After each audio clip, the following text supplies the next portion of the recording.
Se quedó al lado del teclado, con sus manos sobre la madera, su mentón sobre las manos y los ojos fijos en Lestat. Pude ver el perfil de Lestat y la pequeña cara de Claudia más allá, mirándolo. ¿Qué pasa ahora?, dijo él, doblando la página y dejando que su mano le cayera sobre la pierna. Me irritas. Tu mera presencia me irrita. Volvió la vista a la página. ¿De verdad?, dijo ella con su voz más dulce. Sí, y te diré algo más. He conocido a alguien que sería mucho mejor vampiro que tú. Esto me dejó perplejo, pero no tuve necesidad de decirle que continuara. ¿Entiendes lo que quiero decir?, prosiguió. ¿Se supone que lo estás diciendo para asustarme?, preguntó ella. Eres una malcriada porque eres la única niña, dijo él. Necesitas un hermano. O más bien, yo necesito un hermano. Me aburrís vosotros dos. Unos vampiros egoístas, meditabundos, que agobiáis nuestras vidas. No me gusta. Supongo que podríamos poblar el mundo de vampiros solo nosotros tres, dijo ella.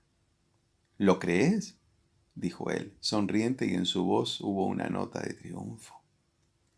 ¿Piensas que lo podrías hacer? Supongo que Lubis te ha contado cómo se hace lo que él piensa que se debe de hacer. Vosotros no tenéis ese poder. Ninguno de los dos.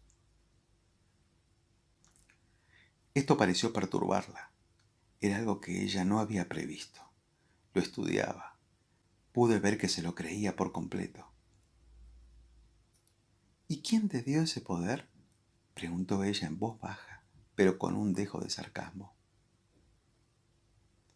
Eso, querida mía, es algo que jamás sabrás. Porque hasta el Erebus en que vivimos debe tener su aristocracia. Eres un mentiroso, dijo ella con una corta carcajada, y en el instante en que él volvió a posar los dedos en el teclado prosiguió. Pero tú dificultas mis planes. ¿Tus planes? Vine en son de paz a ti, aunque seas el padre de las mentiras. Tú eres mi padre, dijo ella. Quiero hacer las paces contigo.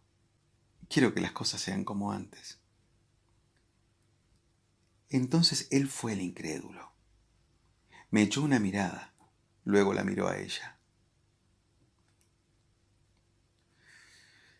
Eso puede ser, pero entonces deja de hacerme preguntas.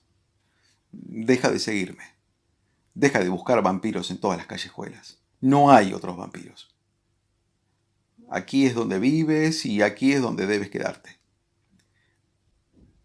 Pareció confuso un momento, como si el volumen de su propia voz lo confundiera.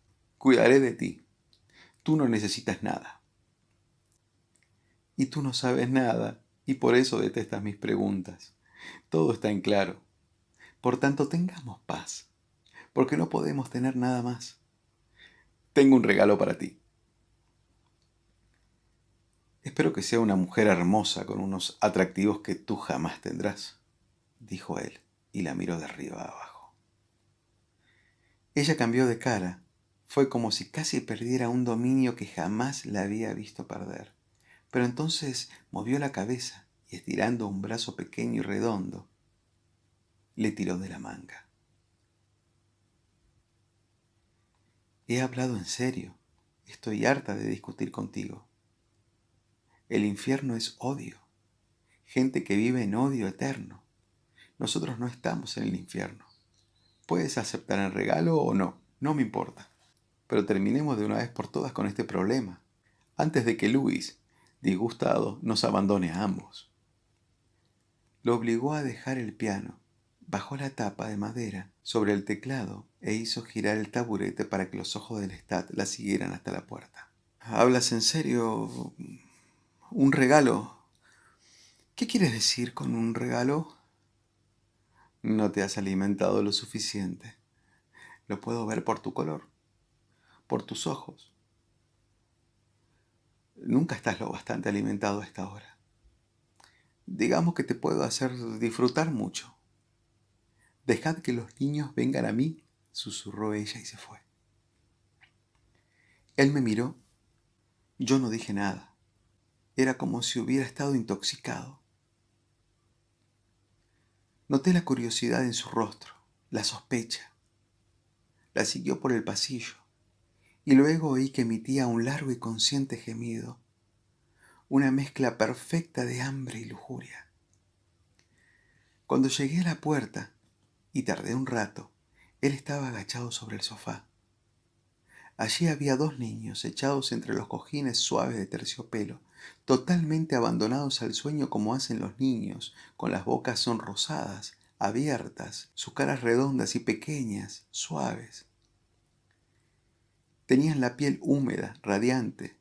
Los rizos del más moreno caían sobre su frente, húmedos y pegados a la piel. De inmediato vi, por su ropa idéntica y pobre, que se trataba de huérfanos, y se habían devorado lo que les habían servido con nuestra mejor vajilla. El mantel estaba salpicado de vino y una pequeña botella estaba en medio de los platos y los cubiertos grasientos, pero en la habitación había un aroma que no me gustó. Me acerqué para ver mejor a los dos pequeños dormidos y pude ver que tenían los cuellos desnudos, pero que nadie los había tocado. Lestat se había agachado al lado del más moreno. Era de lejos el más hermoso. Podría haber sido elevado a la cúpula pintada de una catedral. No tenía más de 7 años, pero poseía una belleza perfecta que es asexual y angelical. Lestat le pasó suavemente la mano por el cuello pálido y luego rozó los labios sedosos. Dejó escapar un suspiro que tenía una anticipación deseosa, dulce, dolorosa. Oh, Claudia, suspiró. Te has lucido. ¿Dónde los encontraste? Ella no dijo nada.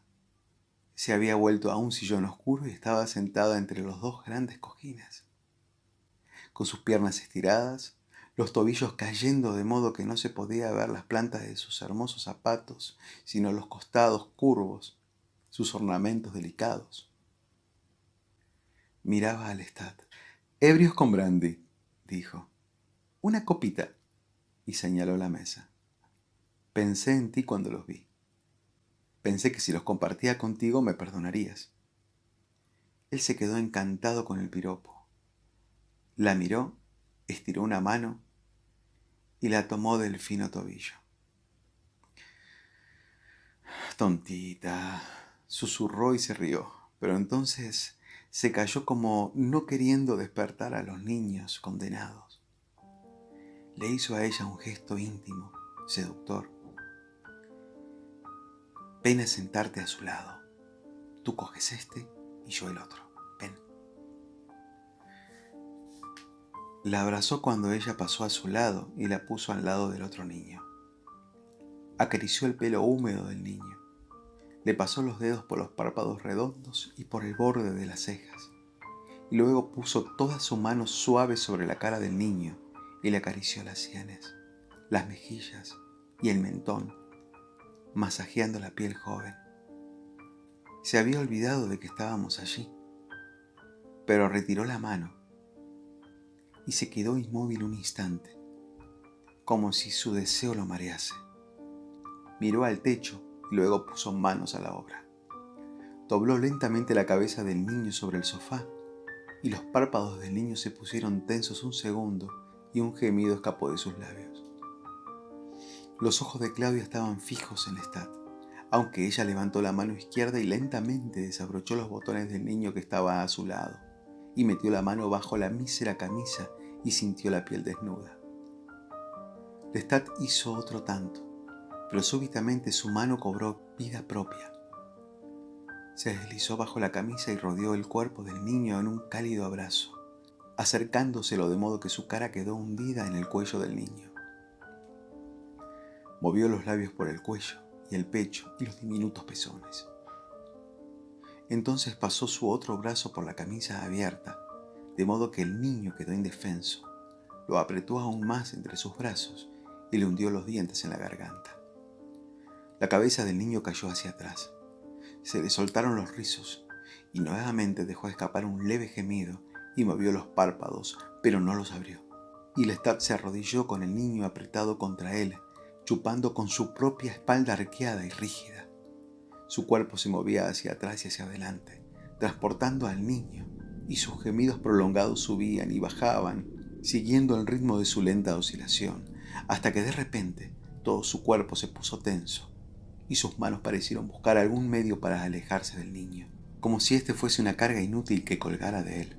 Y por último abrazó al niño nuevamente, y lentamente lo recostó en los mullidos cojines, chupando menos, ahora casi de forma inaudible. Se apartó. Sus manos presionaron al niño. Se arrodilló con la cabeza hacia atrás, y sus largos cabellos rubios cayeron despeinados. Y entonces lentamente se echó en el suelo, doblándose, la espalda contra la pata del sillón. ¡Ah! Dios, susurró con la cabeza hacia atrás y los párpados semicerrados. Pude ver que el color le subía por las mejillas, le llegaba a las manos. Una mano se apoyó en su rodilla, temblorosa, y luego cayó inmóvil. Claudia no se había movido. Permanecía como un ángel de Botticelli al lado del niño ileso. El cuerpo del otro niño ya se había encogido. El cuello como un tallo fracturado. La cabeza pesada cayendo ahora en un ángulo torpe. El ángulo de la muerte sobre el almohadón. Pero algo estaba mal. Lestat miraba el techo. Pude ver su lengua entre los dientes. Estaba demasiado inmóvil, como si intentase decir algo, pasar la barrera de los dientes y tocarse los labios. Pareció temblar de forma convulsiva. Entonces se relajó pesadamente. No obstante, no se movió. Un velo había caído sobre sus claros ojos grises. Miraba el techo, y un sonido partió de su garganta. Salí de las sombras del corredor, pero Claudia dijo con tono decidido: «Vuelve atrás». «Luis», dijo él. Por fin lo pude oír. «Luis, Luis». «¿No te gusta Lestat?», le preguntó ella. «Algo está mal», murmuró él, y abrió los ojos como si hablara con un esfuerzo colosal. No se podía mover para nada. «Claudia». Aspiró aire nuevamente, y sus ojos rodaron en dirección a ella. «¿No te gusta la sangre de los niños?», preguntó ella con voz baja.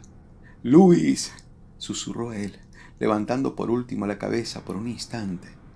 Volvió a caer en el sofá. «Luis, es ajenjo, demasiado ajenjo. Me ha envenenado, Luis». Trató de levantar una mano. Me acerqué más, y solo la mesa nos separó. «Atrás», repitió ella, y entonces saltó del sofá y se acercó a él, mirándolo a la cara como él había mirado a los niños. «Ajenjo, padre», dijo ella. «¿Y láudano?». «Demonio», le dijo él. «Luis, ponme en mi ataúd». Su voz fue ronca, apenas audible.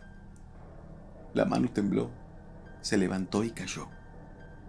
«Yo te pondré en mi ataúd, padre», dijo ella como si lo estuviera calmando. «Te pondré allí, para siempre». Y entonces, de abajo de los almohadones del sofá, sacó un cuchillo de cocina. «Claudia, no hagas eso», le dije yo. Pero ella me miró con una virulencia como nunca la había visto en su expresión, y mientras yo me quedaba paralizado, ella le abrió la garganta y él dejó escapar un grito agudo y sofocado. «Dios mío», gritó, «Dios».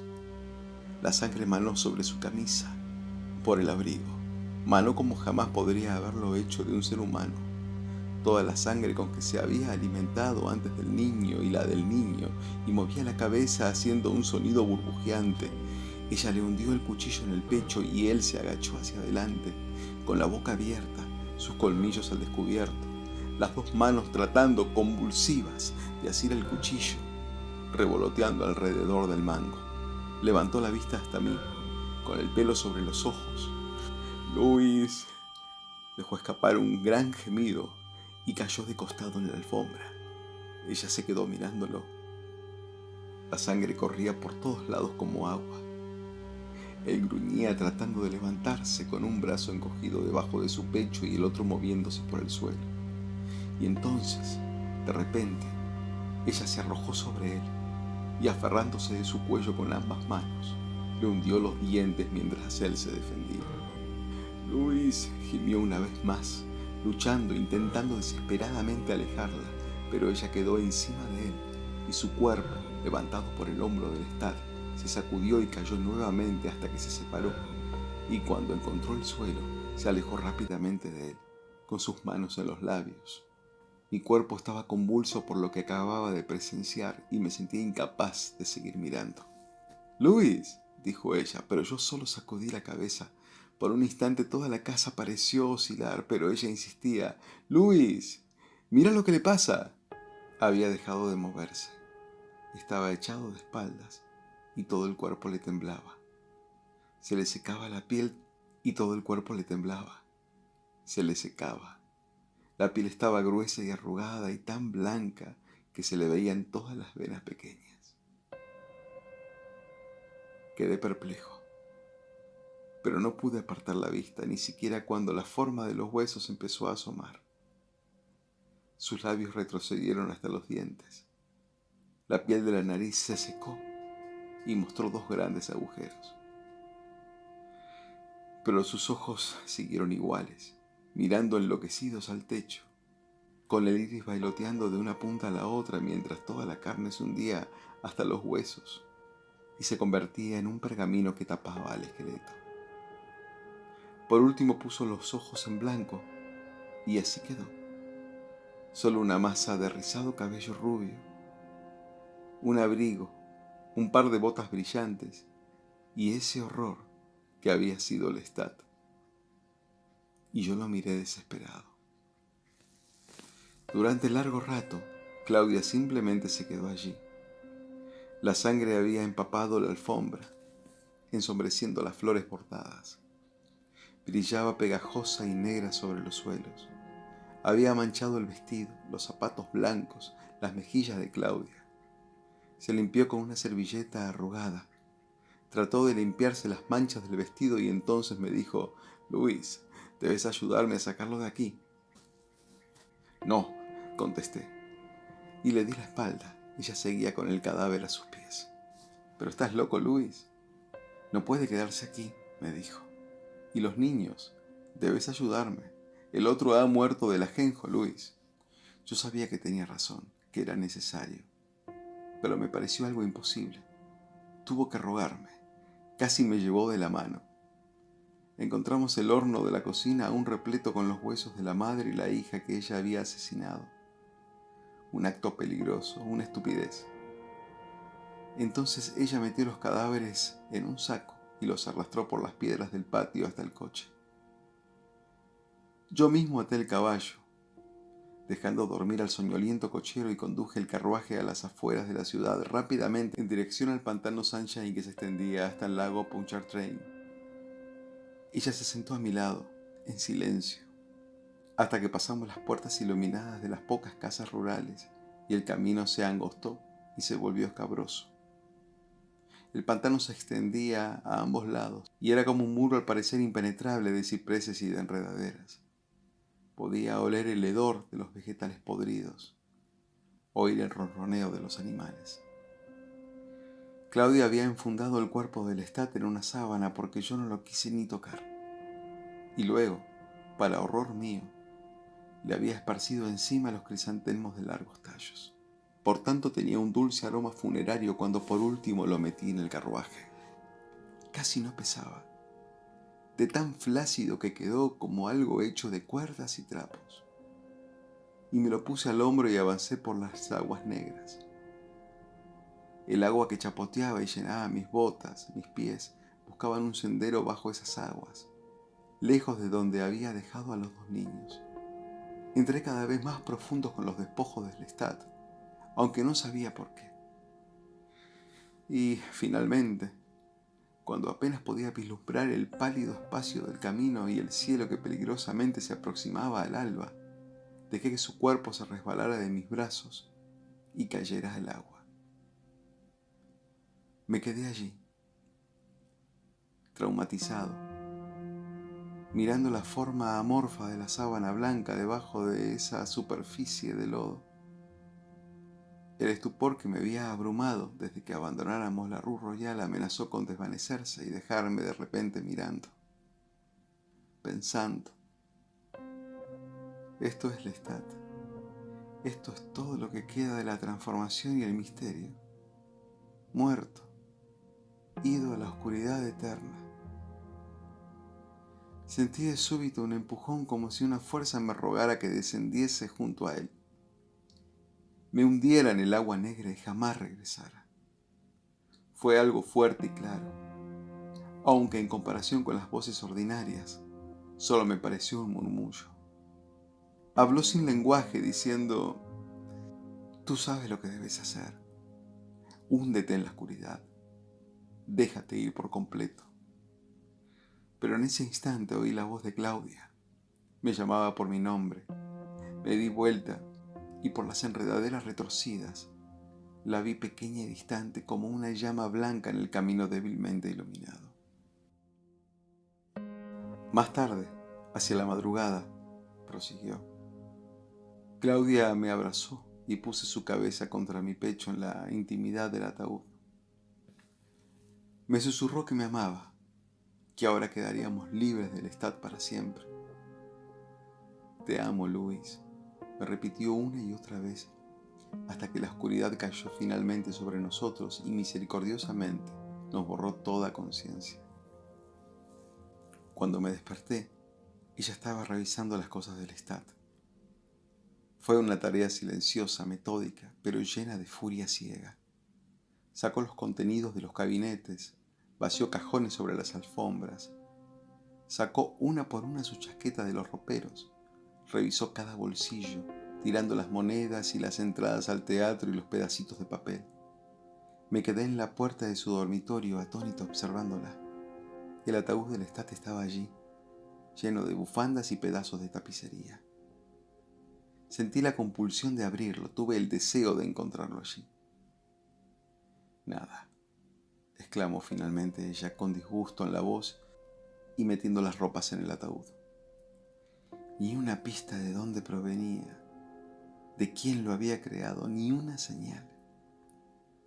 Me miró como implorando mi simpatía. Desvié la mirada. No podía mirarla. Volví al dormitorio, esa habitación llena con mis libros y las cosas que había salvado de mi hermana y de mi madre, y me senté en la cama. La pude oír en la puerta, pero no la miré. Merecía morir, me dijo. Entonces nosotros merecemos morir de la misma manera, cada noche de nuestras vidas, le contesté. Aléjate de mí. Fue como si mis palabras fueran mis pensamientos y mi mente únicamente fuera una amorfa confusión. Te cuidaré porque tú no cuidas de ti misma. Pero no te quiero cerca. Duerme en ese ataúd que has comprado. No te me acerques. Te dije que lo iba a hacer. Te lo dije, recordó ella. Su voz nunca había sonado tan frágil, como el tintineo de una campanilla. La miré perplejo, pero inconmovible. Su cara no parecía su cara. Jamás nadie había puesto tal agitación en el rostro de una muñeca. Luis, te lo dije, dijo ella con los labios temblorosos. Lo hice por nosotros, para que pudiéramos ser libres. No pude soportar su presencia, su hermosura, su presunta inocencia y esa terrible agitación. Pasé a su lado, quizás empujándola un poco, no lo sé. Y casi había llegado a las barandillas de la escalera cuando oí un sonido extraño. En todos los años de nuestra vida en común, nunca había oído ese sonido. Nunca más desde esa distante noche en la que había encontrado, cuando era una niña mortal, aferrada a su madre. Estaba llorando. Me hizo retroceder contra mi voluntad. No obstante, parecía tan inconsciente, tan desesperada, como si ella no pretendiera que nadie la oyese o no le importara que la oyese el mundo entero. La encontré echada en mi cama, donde tan a menudo me sentaba a leer, con sus rodillas encogidas y todo su cuerpo temblando a fuerza de sollozos. El sonido era terrible. Era más sentido, más espantoso que el llanto mortal que había tenido. Me senté lenta, suavemente a su lado y le puse una mano sobre el hombro. Levantó la cabeza, sorprendida, con los ojos abiertos y la boca temblorosa. Tenía la cara cubierta de lágrimas, lágrimas que estaban teñidas de sangre. Sus ojos brillaban y el débil toque de rojo manchaba su pequeña mano. No parecía darse cuenta de ello. No parecía verlo. Se alzó el pelo de la frente. Entonces su cuerpo se estremeció con un sollozo prolongado, sordo y necesitado. Luis, si te pierdo no tengo nada, susurró. Desharía todo lo hecho para recuperarte. No lo puedo hacer. Me abrazó subiéndose encima de mis rodillas llorando contra mi corazón. Mis manos no tenían ganas de tocarla, pero entonces se movieron como si yo no pudiera detenerlas para abrazarla y acariciarle el cabello. No puedo vivir sin ti, susurró. Preferiría morir a vivir sin ti. Moriría del mismo modo que él. No puedo soportar que me mires como lo hiciste. No puedo soportar que no me ames.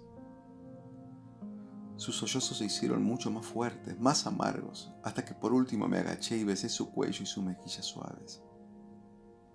Ciruelas invernales, ciruelas de un bosque encantado donde la fruta jamás cae de las ramas, donde las flores jamás se marchitan y mueren. Muy bien, querida mía, le dije. Muy bien, amor mío.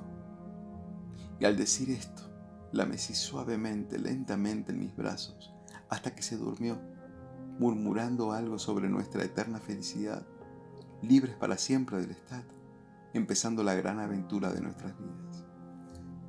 La gran aventura de nuestras vidas, prosiguió tras una pausa. ¿Qué significa morir cuando puedes vivir hasta el fin del mundo? ¿Y qué es el fin del mundo? Salvo una frase. Porque ¿quién sabe siquiera lo que es el mundo? Yo ya he vivido 2 siglos. He visto las ilusiones de uno hechas trizas por otro.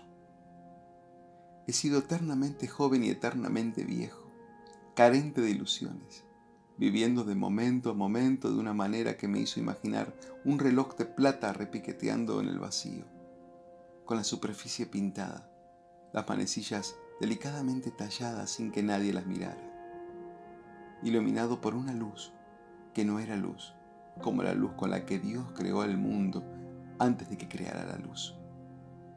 Latiendo, latiendo, latiendo con la precisión del reloj en una habitación tan vasta como el universo. Yo estaba caminando de nuevo por las calles. Claudia se había ido a matar por su lado. El perfume de su pelo y de su vestido aferrado a mis dedos, a mi abrigo, y mis ojos se movían muy por delante como el rayo pálido de una linterna. Me encontré en la catedral.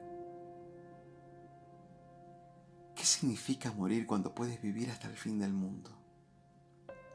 Pensaba en la muerte de mi hermano, en el incienso y el rosario. De repente sentí el deseo de estar en el cuarto fúnebre, escuchando el sonido de las voces de las mujeres que suben y bajan con los aves, el ruido de los rosarios, el olor de la cera.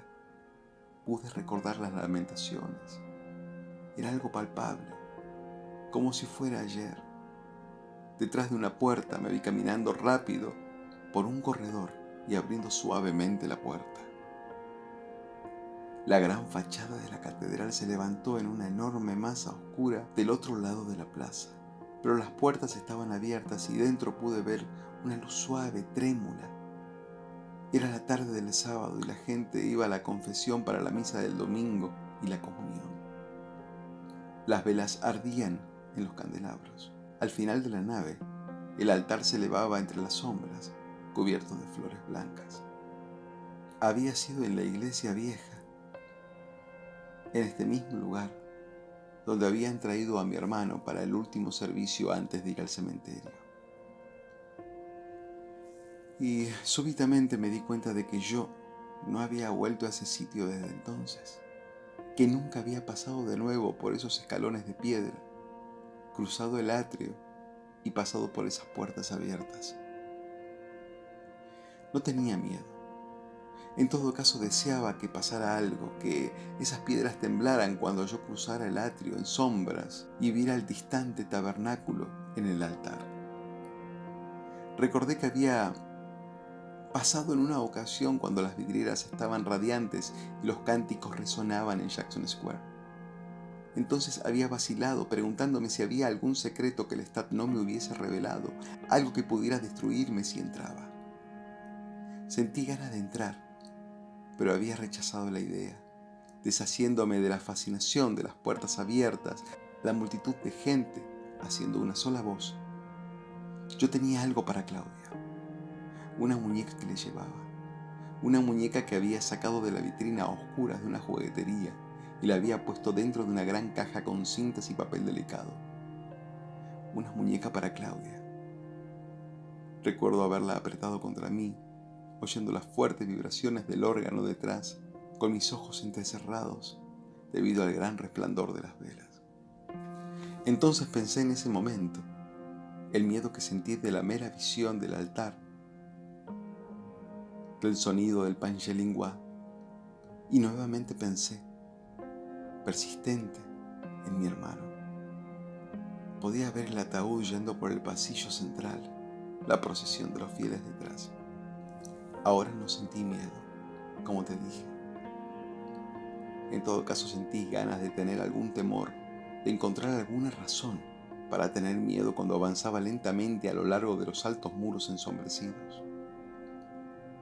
Hacía frío y estaba húmedo pese al verano. La idea de la muñeca de Claudia volvió a mí. ¿Dónde estaba esa muñeca? Claudia había jugado con ella durante años.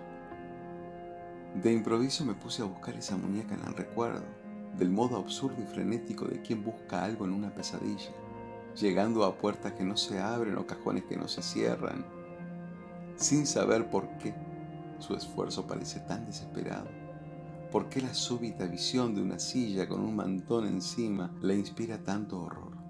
Yo estaba en la catedral. Una mujer salió del confesionario y pasó la larga cola de quienes aguardaban. Un hombre, que tendría que haberse acercado, se quedó inmóvil, y mi ojo, sensible incluso a mi condición vulnerable, notó el hecho y me di vuelta para verlo. Me miraba. Rápidamente le di la espalda. Lo oí entrar en el confesionario y cerrar la puerta. Caminé por el pasillo de costado y entonces, más debido al agotamiento que la convicción, me acerqué a un banco lateral y tomé asiento. Casi hice la genuflexión por antiguo hábito.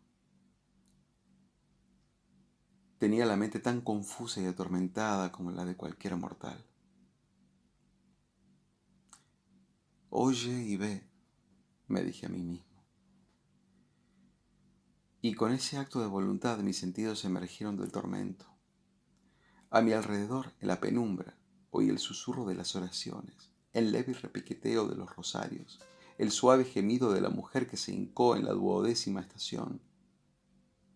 Del mar de bancos de madera se elevó el olor de las ratas. Una rata solitaria se movía en las inmediaciones del altar. Una rata en el gran altar de madera tallada de la Virgen María. Los candelabros de oro brillaban en el altar. Un gran crisantemo blanco de repente se dobló sobre su tallo. Había gotas brillantes en sus pétalos. Una fragancia amarga subía de los vasos, de los altares frontales y de los altares laterales, de las estatuas de vírgenes y cristos y santos. Contemplé las estatuas. De pronto, y de forma completa, me obsesioné con los perfiles exánimes, los ojos fijos, las manos vacías, los dobleces congelados. Entonces mi cuerpo sufrió tal convulsión que se dobló hacia adelante y mi mano se aferró al banco siguiente. Era un cementerio de formas muertas, de efigies funerales y de ángeles de piedra.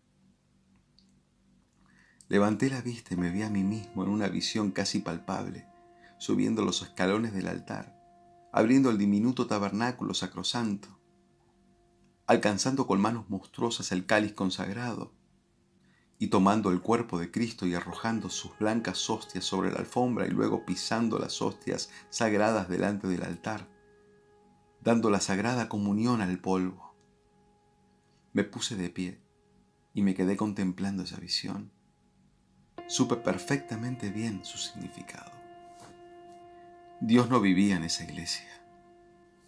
Esas estatuas daban una imagen de la nada. Yo era el sobrenatural en esa catedral. Yo era el único no mortal que estaba consciente bajo ese techo. Soledad. La soledad hasta el borde de la locura.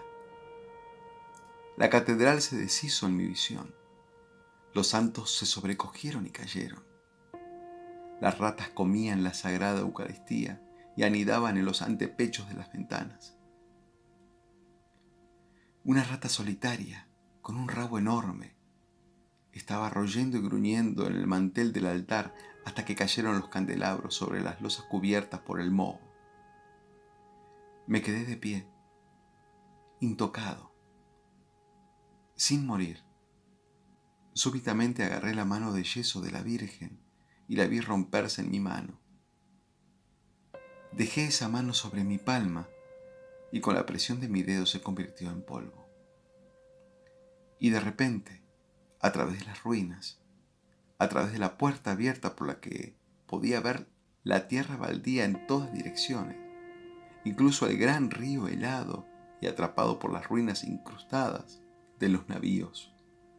Por esas ruinas llegaba una procesión fúnebre, una banda de hombres pálidos, blancos, y de mujeres, monstruos con ojos brillantes y vestimentas al viento, y el ataúd crujiendo sobre las ruedas de madera, las ratas correteando sobre el mármol roto y agrietado, la procesión avanzando, y entonces pude ver a Claudia en esa procesión, con sus ojos fijos, detrás de un fino velo negro, una mano enguantada sobre un negro misal y la otra sobre el ataúd que se movía a su lado. Y allí, en ese ataúd, vi con horror el esqueleto del Lestat, debajo de una tapa de cristal, con la piel arrugada y presionada sobre la mismísima textura de sus huesos, y sus ojos como unos agujeros, y su cabello rubio y ondulado sobre la seda blanca. La procesión se detuvo. Los fieles siguieron su camino, llenando silencioso las polvorientas hileras de bancos. Y Claudia, dándose la vuelta con su libro, lo abrió y levantó el velo negro de su rostro, sus ojos fijos en mí cuando su dedo dobló la página. Y ahora estás condenado en la tierra, susurró, y su susurro hizo un eco en las ruinas. Y ahora estás condenado en la tierra, que ha abierto su boca para recibir la sangre de tu hermano. Mientras labres esta tierra, a partir de ahora, no le dará fortaleza. Serás un fugitivo y un vagabundo en la tierra, y la venganza contra quien te mate será 7 veces 7. Le grité, y el grito se elevó desde las profundidades de mi ser como una inmensa fuerza negra que rompía mis costillas y enviaba mi cuerpo rodando contra mi voluntad. Un gemido espantoso salió de los penitentes, un coro que creció cada vez más alto cuando me di vuelta para ver a todos a mi alrededor, empujándose en el pasillo contra los mismos costados del ataúd. Me di vuelta para recuperar el equilibrio y me encontré apoyado en él con ambas manos. Y permanecí allí, contemplando no los restos del Lestat, sino el cuerpo de mi hermano mortal. Una quietud cayó como si un velo hubiera caído sobre todos y disuelto sus formas debajo de sus silenciosos dobleces. Allí estaba mi hermano, joven y rubio y dulce como lo había sido en la vida, tan real y cálido que jamás lo podría haber recordado así. Estaba tan perfectamente recreado, era tan perfecto en todos sus detalles, Sus cabellos rubios estaban peinados encima de su frente. Los ojos los tenía cerrados como si durmiera. Sus dedos suaves estaban aferrados al crucifijo sobre el pecho, y sus labios se veían tan rosados y sedosos que casi no pude soportar verlos y no tocarlos. Y justo cuando estiré la mano para tocarlos, la visión se disolvió. Aún estaba sentado en la catedral ese sábado por la tarde, rodeado por el espeso olor de la cera en el aire inmóvil. La mujer de las estaciones había desaparecido y reinaba más oscuridad que antes a mi alrededor. Un niño apareció con la negra casaca de monaguillo, con un largo apagador dorado. Ponía el pequeño cono sobre una vela y luego sobre otra y sobre otra. Yo estaba estupefacto. Me miró y se alejó como para no molestar a un hombre profundamente concentrado en la oración. Y entonces, cuando él avanzaba hacia el próximo candelabro, sentí una mano sobre mi hombro. Que dos seres humanos pudieran acercarse tanto a mí sin que los oyese, sin que me importase, me indicó en mi interior que yo estaba en peligro. Pero no me importó. Levanté la mirada y vi que se trataba del sacerdote canoso. ¿Quieres la confesión?, me preguntó. Estaba por cerrar la iglesia. Entrecerró los ojos detrás de sus gruesos lentes. La única luz provenía ahora de los pequeños vasos rojos con velas que ardían delante de los santos y las sombras subían por los altos muros. Usted tiene problemas, ¿verdad? ¿Le puedo ayudar en algo? Es demasiado tarde, le susurré y me puse de pie para irme. Se apartó de mí, al parecer sin notar aún nada de mi aspecto que lo pudiera alarmar, y me dijo bondadosamente, como para tranquilizarme: No, aún hay tiempo. ¿Quieres venir al confesionario? Por un momento lo miré. Sentí la tentación de sonreír. Entonces se me ocurrió aceptar. Pero incluso cuando lo seguía por el pasillo, en las sombras del vestíbulo, sabía que no sería nada, que era una locura. No obstante, me arrodillé en el pequeño cubículo de madera, con mis manos cruzadas, y él se sentó dentro del confesionario y abrió la ventanilla para mostrarme el esbozo mortecino de su perfil. Lo miré un momento, y entonces dije, levantando la mano para hacer la señal de la cruz: Bendígame, Padre, porque he pecado. He pecado tan a menudo y hace tanto tiempo que no sé cómo cambiar ni cómo confesar ante Dios todo lo que he hecho. Hijo, Dios es infinito en su capacidad de misericordia, me dijo. Díselo a Él de la mejor manera que conozcas y desde el fondo de tu corazón. Asesinatos, Padre, muerte tras muerte. La mujer que murió hace 2 noches en Jackson Square, yo la maté. Y a miles de otros antes que a ella. 1 o 2 por noche, Padre, durante 70 años. He caminado por las calles de Nueva Orleans como el segador maldito y me he alimentado de vida humana para mantener mi propia existencia. No soy un mortal, Padre, soy inmortal y condenado, como los ángeles puestos en el infierno por Dios. Soy un vampiro. El cura me miró. ¿Qué es esto? ¿Una especie de deporte para usted? ¿Una broma? ¿Aprovechándose de un anciano? Salió del confesionario con un portazo. Rápidamente abrí la puerta y lo vi de pie. Joven, ¿no tiene usted temor a Dios? ¿Sabe usted lo que significa el sacrilegio? Me miró furioso. Entonces me acerqué, muy lentamente, y al principio Pareció mirarme indignado. Luego, confuso, dio un paso atrás. La iglesia estaba vacía, oscura. El sacristán se había retirado y las velas ardían fantasmales en los altares más distantes. Producían como una especie de corona encima de su cabeza cana y de su cara. Entonces no hay misericordia, dije, y de repente le puse las manos sobre los hombros.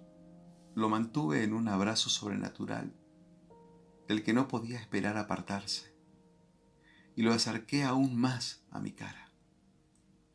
Abrió la boca horrorizado. ¿Ve usted lo que soy? Porque si Dios existe, permite que yo exista, le dije. Y usted habla de sacrilegios. Hundió sus uñas en mis manos tratando de liberarse, y el misal cayó al suelo, y su rosario repiqueteó entre los dobleces de su sotana. Fue como si luchara contra las estatuas animadas de los santos. Estiré los labios hacia atrás y le mostré mis dientes virulentos. ¿Por qué permite él que yo viva? Su cara me enfureció, su miedo, su desprecio, su furia. Vi todo eso. Era el mismo odio que me había tenido Babette. Y él me susurró, pero con pánico mortal: «Déjame, demonio». Lo dejé, contemplando con fascinación siniestra cómo se alejaba, moviéndose por el pasillo central como si caminara entre la nieve. Y entonces me lancé en pos de él tan rápidamente que en un instante lo abracé con mis brazos estirados y lo envolví con mi capa en la oscuridad. Hizo un último intento desesperado por desasirse, mientras me maldecía y llamaba en su ayuda a Dios en el altar. Y entonces lo agarré en los primeros escalones de la barandilla de la comunión y allí le di la vuelta para que me viera y le hundí los dientes en el cuello. El vampiro se detuvo. Un minuto antes, el entrevistador había estado a punto de prender un cigarrillo, pero ahora se quedó sentado con las cerillas en una mano y el cigarrillo en la otra, inmóvil como un maniquí de vitrina, mirando al vampiro. Este tenía la vista fija en el suelo. Se dio la vuelta de repente, le quitó las cerillas al muchacho de la mano, encendió una y se la ofreció. El chico se inclinó, inhaló y expulsó el humo rápidamente. Destapó la botella y tomó un largo trago, con sus ojos siempre fijos en el vampiro. Nuevamente fue paciente a la espera de que el vampiro reanudara el hilo de la narración. No recordaba la Europa de mi infancia, ni siquiera el viaje a América, en realidad. Que yo hubiera nacido era una idea abstracta. No obstante, ejercía una atracción en mí tan poderosa como Francia puede tenerla para un hombre de las colonias. Yo hablaba francés, leía francés. Recordaba haber esperado los informes sobre la revolución y leído los reportes de las victorias de Napoleón en los diarios franceses. Recuerdo la rabia que sentí cuando él vendió la colonia de Luisiana a los Estados Unidos. Yo no sabía cuánto del mortal francés aún vivía en mí. En realidad yo había desaparecido, pero yo sentía un inmenso deseo de ver Europa.